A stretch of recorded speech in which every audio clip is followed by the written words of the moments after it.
Lee Jones here from Hotspawn, and I'm joined by LohaN after quite an intense match against Paper X. Unfortunately, it does mean you guys are out of Toronto now. But let's just start with that map three.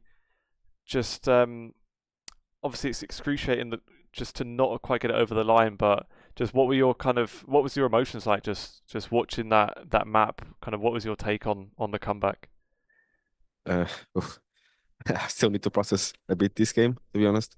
It was, in the end of the day, it was an amazing game for us, for them, for the viewers. Um, Honestly, when we were down 11-1, the only thing I told the boys is, okay, guys, let the game come to you. Don't force things. If you win the pistol, go round by round. And if you start the momentum building, just help it build even more, you know? But for me, watching from the outside, I didn't want to believe that you could Hmm. come back. And then when it got to the 12-12, I was like, holy shit, we're coming back. And then, yeah, we went out on a brutal fashion. To be honest. Yeah. Well, just in general, like across the whole series, what do you think maybe just tipped it in their favor? I guess the map two was probably the more significant in the end, given that it was the one that was a bit more one-sided for PRX. Yeah. So yeah, maybe on that map, what do you think was the issue? Lack of preparation, honestly. Like the fact that, like we practiced with Eric for 2 days, and even Sunset, we didn't even practice because we knew that Ayaz wouldn't be here for Toronto. So we practiced just with the academy players, and then, back in Berlin for like 3 days, I think, or 4 days. And that was the time of preparation that we had for Toronto. So in the end of the day, everything that we've shown on the server here in Toronto was a few days of practice, Hmm. a lot of on the fly calling, a lot of like creativity from the boys, a lot of the creativity from Daniel, my assistant coach.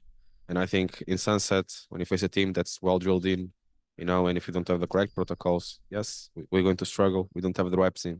So yeah. Hmm.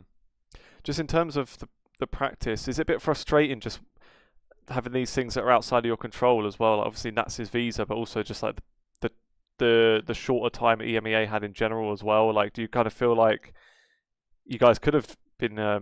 Well, I'd imagine at least you probably would have thought you'd have beaten BLG if Nats was there as well. So does it kind of feel like that opportunity to make a playoffs run is kind of taken away, not necessarily from your guys' fault?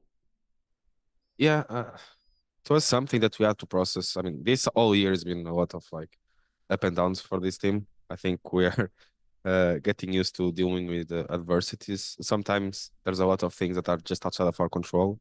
Once you knew that IS was not coming, like we're already in a bad stage because even before knowing that IS was not coming, because we played the EWC qualifiers and then we had 1 week basically of practice to prepare for the new patch. We had to change 4 or 5 comps, learn Sunset, pretty much impossible time-wise, right? And other teams will be more prepared. Then when we also knew that IS was not coming, it was even more like, okay, another thing that's out of our control. I'm just proud of the approach that we took, honestly. When I saw the boys' faces the start of the week, the preparation week, that we had the news that IS most likely wouldn't be coming, it was hard to accept, but they pulled through it. Hmm. And I mean, at least for this year, no matter what happens, I think we've gone through it all, honestly. All the possible outcomes, things that we didn't control, things that we control. And it's a learning experience and will build us into a better team. Hmm. And how far do you think, like, where do you think this team could end up this year as well? Because like coming into the start of the season, like at least from the outside, there probably wasn't the expectation from people that you'd even be at this sort of stage. But then here you are, obviously two global events in a row, and it does feel like those expectations have clearly shifted now, and everyone does kind of rate you guys as a top team at least in EMEA and one that will come to these global events. Yeah. So where do you think you guys can end up? Do you think do you think we could see Team Liquid win a stage two or push for champs even? I mean, I see us getting into champions. Honestly, I think we have what it takes to get to champions. I joined this team not to be a middle of the table team. I want to win trophies. I just don't want to qualify for internationals, honestly. And I think that's our aim. We want to win something this year. We'll work for it. We'll work hard for it. Um, and yeah, that's what to expect from this team. Obviously, at the start of the year, people don't have a lot of expectations on paper. Yes, we're not as a strong team as many other teams with big names, you know. But I think we have the quality, I mean, not just as players, but also as persons that it takes to build a successful roster. And I Hmm. think this year we're going to aim for it. We're going to aim for trophies. That's my goal, and I think it's everyone else's goal. Yeah. And you talk about like the personal skills there as well, and obviously like everyone kind of knows at this point about Nats's speeches, and we're seeing them in timeouts, we're seeing the clips like behind the scenes, and just as a coach, like how much easier does it make your job? Because I imagine like not every team's IGL is doing that sort of thing, and I saw the when you and him did the podcast with Insu, and he was kind of talking about like from his point of view, that's actually the main thing the IGL should be doing, and the actual in-game stuff is kind of secondary, at least like the game decisions and whatnot. Yeah, does it kind of take that sort of thing off your plate? Is it nice to have a player that will take the lead like that and he wants to actively do it? Yeah, what can I say about him? This guy is a beast, honestly. I think like one of the main reasons that he can focus on like his leadership skills a lot is because how good and intuitive his game is. You know, like his calling is just, you know, like I can tell him something, I can explain him something, he instantly understands. He's a really smart player. He has like just an instinct for the game that even like base like complex concepts in the game become like simple. So when you have a player like that as an IGL, you can literally really focus on other things as being a leader. And I think throughout this year, it's probably the one thing that improved the most, honestly. From the start of this project to now, he he became like he's just a beast, you know. Like he just takes over. He's a leader. He's like an example for the rest of the boys. And when he talks, everyone listens. You know, like it's amazing what he does, honestly. Hmm. And in that case, were you even like kind of impressed how much of a fight the guys put up against BLG without him as well? Because I kind of felt like before the series it was kind of written off that without Nats that was not going to be winnable, but yeah, it wasn't far off. Yeah, I mean, we built a system and around Camille and Gio or Camo and Keiko. I mean, they are the playmakers of the team. They like to make plays, and we gave them a bit of freedom. I think this the week of preparation because we practiced a lot IS, and this first game was actually very beneficial for the team. I think the boys taking more responsibility into their shoulders in the end of the day will make them better players. Even though like our run here wasn't as would like it to be, honestly. Not as expected as we would like it to be.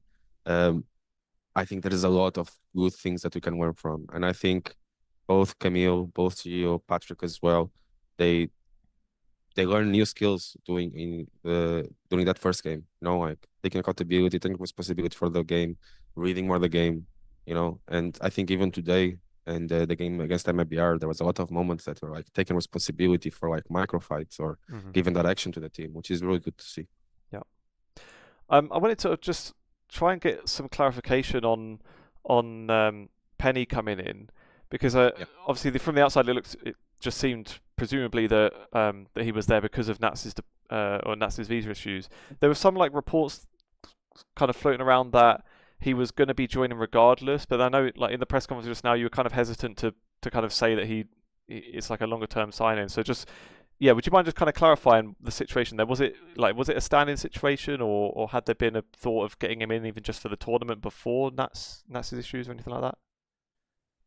Yeah, obviously for stage two, I don't want to give I don't talk too much about it Mm. because we there's a lot of planning going around. But for this tournament, as soon as we knew that Ayaz might not have his visa, we waited literally until the last day of the roster walk for the tournament. And as soon as we understand, okay, he's not getting his visa, we got in contact with Penny and we signed him for this tournament as a six man, not as a six man, actually to play the whole tournament because we're really expecting Ayaz to not be here, Hmm. you know. But as soon as we got to Toronto, Ayaz, which we got the confirmation that he would get his visa, so he'll be here in time for the second game most likely. And okay, we have here good six players. We don't have enough reps, enough practice in this meta, in this map pool. So let's try to do what we can do the best with these six players. So we just adapted the 6-man roster, honestly. And I think it was the best possible decision that we could have done. And I truly believe if we wouldn't have done this decision, we would have struggled much more during the games. Yeah. Okay, understandable. Well, yeah, thanks for your time then, LohaN. I think that's all we've got time for. But yeah, again, unlucky on the games today, but good luck in stage 2. Yeah, thank you very much. Thank you. Bye. See ya.